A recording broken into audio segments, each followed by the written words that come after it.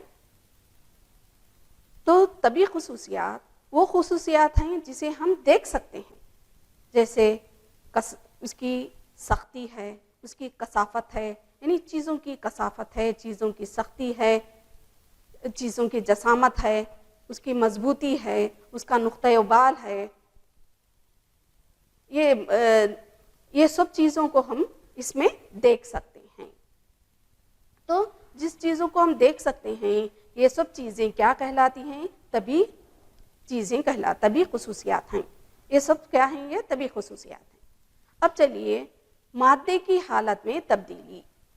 مادے کی حالت میں تبدیلی جیسے اب برف ہے, برف جب پگھلتا ہے تو پانی بنتا ہے, اور جب پانی پگھلتا ہے تو پانی کو ہم گرم کرتے ہیں تو پھر بخارات میں تبدیل ہوتا ہے.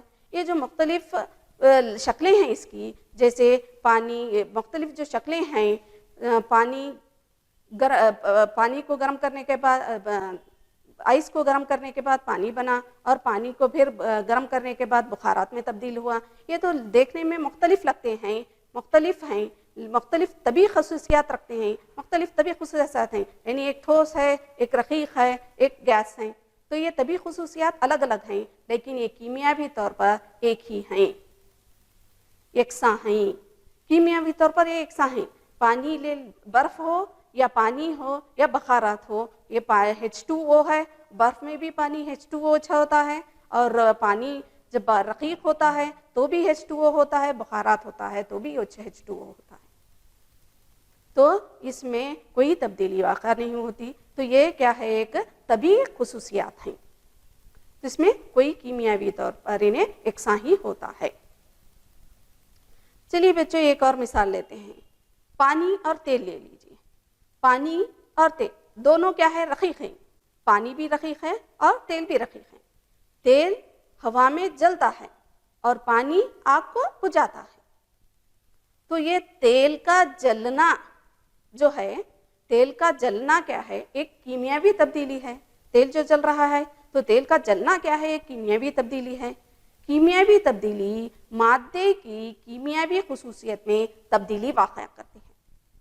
تو کیمیاوی تبدیلی اگر ہو رہی ہے تو اس کی خصوصیت میں تبدیلی واقع ہوتی ہے, تو اسے کیمیاوی تبدیلی کہتے ہیں. جیسے آپ لے لیجیے, اب جب ہم کاغذ کو جلاتے ہیں تو کاغذ جلنے کے بعد راکھ بن جاتا ہے. تو یہ کیا ہو گئی, اب کیمیاوی تبدیلی ہو گئی. سمجھ میں آیا نا بچوں؟ چلیے اب چلتے ہیں, ان دونوں میں کیا فرق ہے وہ دیکھتے ہیں. ایک کیا ہے, جب کیمیاوی تبدیلی میں ایک نئی شے حاصل ہوتی ہے. تو چلیے بچوں اب اس کے فرق کو دیکھتے ہیں. طبی اور کیمیاوی تبدیلی میں کیا فرق ہے. طبی تبدیلی ایک عارضی تبدیلی ہے. عارضی مطلب ٹیمپرری, تھوڑی دیر کے لیے تبدیل ہوئی اور بعد میں دوبارہ الگ اسی شکل میں آ بھی سکتی ہے. تو یہ کیا ہے, طبی تبدیلی کیا ہے, ایک عارضی تبدیلی ہے یعنی ٹیمپرری تبدیلی ہے. کیمیاوی تبدیلی ایک مستقل تبدیلی ہے یعنی پرماننٹ تبدیلی, پرماننٹ, ہمیشہ کے لیے تبدیل ہو جاتا پھر دوبارہ واپس نہیں لوٹ کر آتا. اور ایک طبی تبدیلی کے دوران اشیاء صرف اپنی شکل و صورت بدلتے ہیں, ترکیب نہیں بدلتے. طبی تبدیلی ہو رہی ہے تو شکل و صورت بدلتی ہے اس کی. جیسے میں پہلے ہی سمجھا چکی ہوں, آئس کو گرم کرنے پر وہ پانی بنتا ہے تو اس کی شکل کیا ہو گئی, اب تبدیل ہو گئی. پہلے آئس تھا, آئس کے کیوب سے مکعب کی شکل میں تھا, جب اس کے گرم کیا گیا تو وہ کیا ہو گیا, اب پانی بن گیا, رقیق بن گیا. تو یہاں پر اس کی صورت میں تبدیلی واقع ہوئی لیکن اس کی ترکیب کیا ہے, ایک ہی ہے. ترکیب مطلب یہاں پر آپ پانی جو ہے H2O ہے تو جو آئس میں تھا وہ بھی H2O ہے اور جو گیس میں ہے یا رقیق میں ہے وہ بھی H2O ہے. کیمیاوی تبدیلی کے دوران اس کی شکل و صورت ہی نہیں بلکہ اس کی ترکیب بھی بدل جاتی ہے. اس کی شکل و صورت ہی نہیں, ترکیب بھی بدل جاتی ہے. جیسے میں پہلے بھی ایگزامپل بتا چکی ہوں, جب کاغذ کو ہم جلاتے ہیں تو کیا ہوتا ہے, راکھ بن جاتا ہے. تو کاغذ جل کر راکھ بن جاتا ہے. تو جب راکھ بنتا ہے تو وہ راکھ کی اب کیا ہو گئی, شکل و صورت ہی بدل گئی اس کی. کاغذ جو تھا وہ کیسا تھا اور راکھ جو ہے وہ کیسی ہے, الگ ہی ہو گئی ہے نا. تو اس کی شکل و صورت ہی نہیں بلکہ شکل و صورت بھی بدل گئی ہے اور ترکیب بھی بدل گئی ہے. تو کیمیاوی تبدیلی میں شکل و صورت ہی نہیں, اس کی ترکیب بھی بدل جاتی ہے. اس میں طبی تبدیلیوں میں اشیاء کو بآسانی سے واپس اپنی شکل میں لایا جا سکتا ہے, واپس اپنی حالت میں لوٹایا جا سکتا ہے. جیسے اب آئس لے لیجئے, گرم کرتے ہیں تو پانی بنتا ہے. اب پھر پانی کو فریز کر دیجئے, ٹھنڈا کر دیجئے. جب پانی کو ٹھنڈا کرتے ہیں تو پھر کیا بنتا ہے, انہیں آئس بن جاتا ہے. تو اس کو دوبارہ اس کی شکل میں لوٹایا جا سکتا ہے. جبکہ کیمیاوی تبدیلی میں دوبارہ واپس لوٹایا اصل حالت میں اسے لوٹایا نہیں جا سکتا. تو مثال میں پہلے بھی بتا چکی ہوں, کاغذ کو جلا رہے ہیں تو وہ راکھ بن رہی ہے, کیا راکھ کو پھر دوبارہ آپ کاغذ بنا سکتے ہیں؟ نہیں نا. تو راکھ کو پھر کاغذ نہیں بنا سکتے. تو اس لیے اسے دوبارہ ہم اصل حالت میں لوٹا نہیں سکتے، تو کیمیاوی تبدیلی میں دوبارہ لوٹایا نہیں جا سکتا۔ اب اس کے فرق کو آپ لوگ سمجھ گئے ہوں گے، تو بچے سمجھے نا طبی اور کیمیاوی تبدیلیوں میں کیا فرق ہے۔ تو کبھی بھی اب کیمیاوی تبدیلی ہے یا طبی تبدیلی ہے یا کیمیاوی تبدیلی ہے، اگر آپ جاننا چاہتے ہیں تو پہلے اسے دیکھیے کیا اس کو دوبارہ واپس لوٹایا جا سکتا ہے یا نہیں۔ اگر نہیں لوٹایا جا رہا ہے تو ایک کیمیاوی تبدیلی ہے، اگر لوٹایا جا سکتا ہے یعنی لوٹایا جا سکتا ہے تو یہ طبعی تبدیلی ہے۔ دیکھیے بچوں، یہاں پر طبعی تبدیلی اور کیمیاوی تبدیلی کے دو تصویر نظر آ رہے ہیں۔ تو یہاں پر آئس پگھل رہا ہے اور دوسرا وہاں پر آگ جلائی جا رہی ہے، تو لکڑی کو جلا رہے ہیں، لکڑی کو جلانے کے بعد وہ راکھ بن جاتی ہے، تو وہ کیا ہو گئی، وہ کیمیاوی تبدیلی ہو گئی، اور یہ جو آئس پگھل رہی ہے وہ کیا ہو گئی، طبعی تبدیلی ہو گئی۔ چلیے بچوں، اب چلتے ہیں خالص اشیاء کی طرف۔ پہلے آپ پڑھ چکے ہیں، جب پہلے حصے میں پڑھا چکی ہوں تو مادے کو دو حصوں میں تقسیم کیا گیا تھا، کیمیاوی طور پر مادے کو دو حصوں میں تقسیم کیا گیا تھا، ایک خالص مادہ تھا اور غیر خالص مادہ تھا۔ تو خالص مادہ جو ہمیں لیے تھے تو وہ خالص اشیاء ہیں، تو یہ خالص مادہ یعنی خالص اشیاء ہیں، تو اس کو دو حصوں میں تقسیم کیا گیا ہے۔ پھر تو کیا ہے، عنصر ہے اور دوسرا کیا ہے، مرکب ہے۔ خالص اشیاء کو دو حصوں میں تقسیم کیا گیا ہے، عنصر ہے اور دوسرا کیا ہے، مرکب ہے۔ اب عنصر کیا ہے، اب جانتے ہیں بچوں، پھر بھی دیکھیے، اب پچھلی جماعتوں میں پڑھ چکے ہوں گے، تو پھر بھی دیکھیے عنصر کیا ہے۔ عنصر مادے کا وہ بنیادی شکل ہے جو کسی بھی کیمیاوی تعامل کے دوران اس کے ذریعے سے اشیاء کو توڑا نہیں جا سکتا، یعنی عنصر کو پھر توڑا نہیں جا سکتا۔ عنصر مادے کی وہ بنیادی شکل ہے جسے کسی بھی کیمیاوی تعامل کے دوران اسے ذریعے سے سادہ اشیاء میں توڑا نہیں جا سکتا، اسے کیا کہتے ہیں، عنصر کہتے ہیں۔ چلیے بچوں، اس کی مثالیں دیکھتے ہیں۔ عنصر کیا ہے، خالص تانبا لے لیجئے، آکسیجن لے لیجئے، سونا لے لیجئے، پارا لے لیجئے، یہ سب کیا ہیں، یہ خالص عنصر کہلاتے ہیں۔ یہ سب چیزیں کیا کہلاتے ہیں، عنصر کہلاتے ہیں، یہ عنصر ہیں۔ تو انہیں پھر دوبارہ چھوٹا ہوتا ہے اور اسے دوبارہ چھوٹی شکل میں توڑا نہیں جا سکتا۔ تو یہ اب چلتے ہیں مرکب کی طرف۔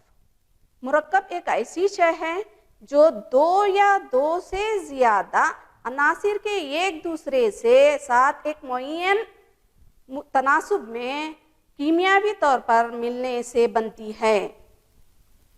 سمجھے بچوں، مرکب ایک ایسی شے ہے جو دو یا دو سے زیادہ عناصر کے ایک دوسرے کے ساتھ ایک معین تناسب میں کیمیاوی طور پر ملنے سے بنتی ہے۔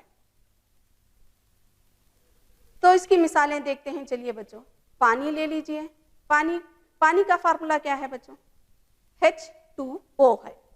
اس میں H2O مطلب آکسیجن کا عنصر بھی موجود ہے اور ہائیڈروجن کا عنصر بھی موجود ہے۔ تو جو دو یا دو سے زیادہ عناصر سے مل کر بنتا ہے مرکب کہلاتا ہے۔ تو یہ پانی کیا ہوا، مرکب ہے، اس میں ایک آکسیجن کا عنصر ہوتا ہے اور دو ہائیڈروجن کے عنصر پائے جاتے ہیں۔ اسی طرح کاربن ڈائی آکسائڈ لے لیجئے، کاربن ڈائی آکسائڈ، کاربن اور آکسیجن دو مل کر بنتے ہیں۔ اسی طرح نمک لے لیجئے، میتھین لے لیجئے، سب کیا کہلاتے ہیں، مرکب کہلاتے ہیں۔ اب چلیے بچوں دیکھتے ہیں اس کے ایک تصویر کی طرح تصویر دیکھیے، اس سے سمجھ جائیں گے کہ عنصر اور مرکب میں کیا فرق ہے۔ تو یہاں پر عنصر لکھا ہوا ہے، عنصر دیکھ رہے ہیں، سلفر ہے، یس لکھا ہوا ہے، ایس کا مطلب سلفر ہے، کے لکھا ہوا ہے کہ پوٹیشیم ہے، ایم جی کیا ہے بچوں، جی ہاں میگنیشیم ہے۔ تو یہ سلفر، پوٹیشیم، میگنیشیم یہ جو بھی ہیں یہ کیا ہیں، عنصر ہیں۔ اب مرکب لے لیجئے، مرکب کیا ہے کہ اس میں ہائیڈروجن عنصر ہے اور آکسیجن کا ایٹم ہے۔